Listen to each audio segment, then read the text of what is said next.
Ay maigi pa aking gamasan yung aking silihan at matagal ko nung hindi na sila gagamasan makamalak kapal na.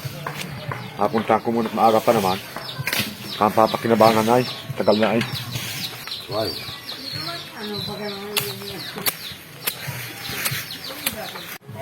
Ay, yan, ang gaganda naman ng kwan, dahon, kataba, bulaklak.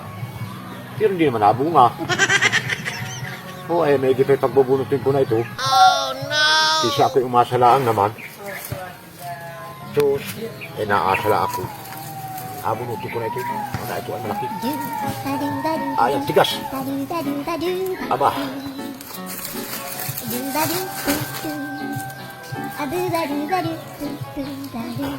Tigas pala bunutin ito. At ang tigas naman ito. Malapot na yung lupa. Nadala na. Tigas.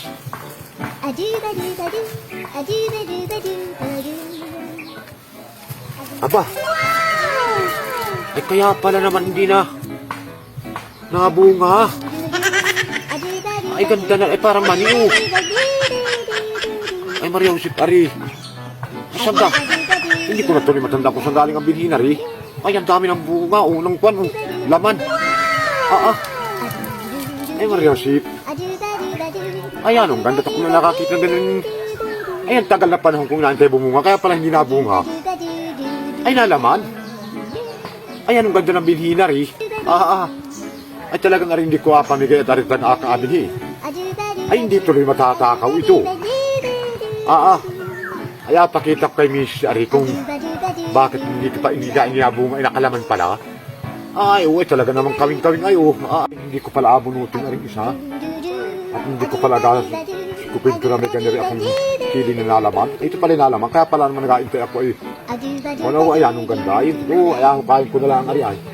At hindi ko sasalita na may nanalaman ito at baka naman naghukay na iba. Ang tanong dito, ano kaya ito? Mahalang din. Tingin ko kaya. No.